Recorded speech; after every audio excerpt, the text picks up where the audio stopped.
Bonsoir à tous, bienvenue à ce flash d'information. Nous prenons tout de suite la direction du palais présidentiel où s'est tenu aujourd'hui un conseil des ministres présidé par le chef de l'État, Alassane Ouattara. Au nombre des décisions prises, la libéralisation de l'espace audiovisuel qui démarre cette année.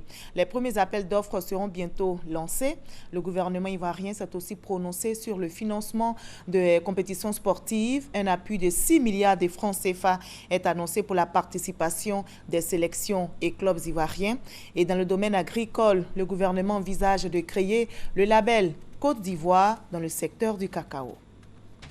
Et sur place au palais présidentiel, le chef de l'État, Alassane Ouattara, s'est entretenu avec le président de la commission de la CEDEAO, Désiré Kadri Ouedraogo, en fin de mandat, est venu faire ses adieux au président ivoirien, par ailleurs ancien président de la conférence des chefs d'État et de gouvernement de la CEDEAO. Désiré Kadri Ouedraogo entame ainsi sa tournée dans la sous-région ouest-africaine.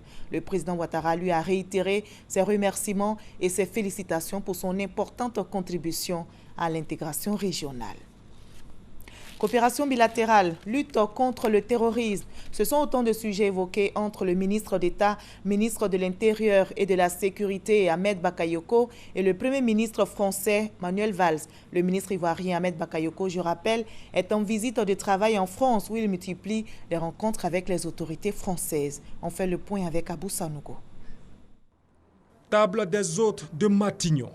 Le ministre d'État, ministre de l'Intérieur et de la Sécurité Ahmed Bakayoko, après sa rencontre avec Bernard Cazeneuve, reçu dans le cadre d'une visite de travail par le Premier ministre français Manuel Valls.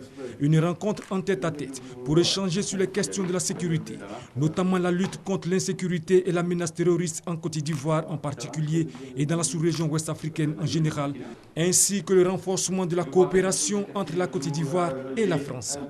Nous avons traité les questions de prévention du terrorisme. Il nous a encouragés, il nous a annoncé bientôt aussi son idée de revenir en Côte d'Ivoire avec une délégation importante d'autorités françaises et d'hommes d'affaires français pour redynamiser les relations commerciales, économiques et politiques que nous avons de grande tradition.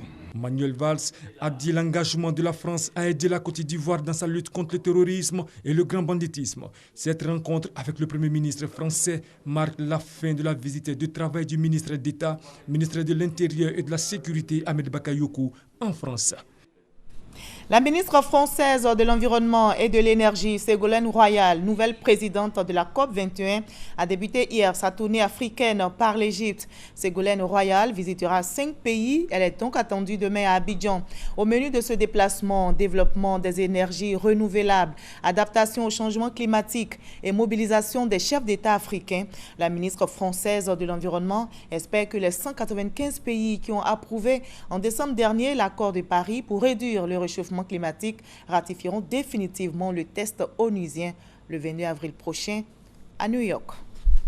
Et la capitale économique ivoirienne s'apprête à accueillir une autre personnalité. Le président turc Recep Tayyip Erdogan arrive à Abidjan pour une visite officielle le 28 février prochain. Cette visite fait suite à celle effectuée en Turquie en mars dernier par le président Ouattara. L'arrivée en Côte d'Ivoire du président turc vise à renforcer les relations d'amitié et de coopération entre les deux pays.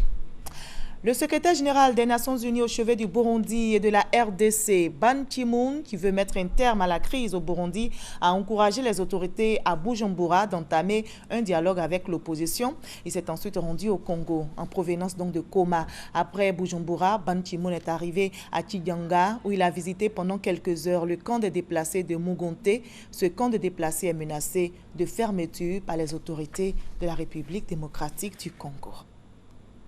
L'avion de touristes russe qui s'était écrasé le 31 octobre dernier dans le Sinaï et qui a fait 224 morts était un attentat. Le président égyptien Al-Sisi vient de le reconnaître. La branche égyptienne du groupe État islamique avait revendiqué l'attentat, indiquant qu'une bombe placée à l'intérieur de l'appareil avait provoqué le crash, mais le Caire avait jusqu'alors répété que les causes du crash n'étaient pas connues.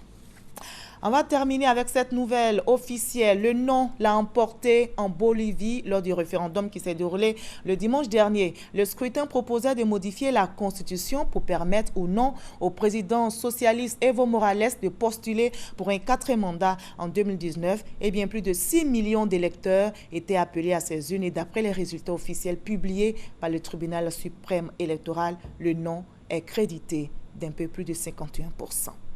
Allez, on s'arrête ici et on se retrouve à 20h pour la grande édition. À tout à l'heure.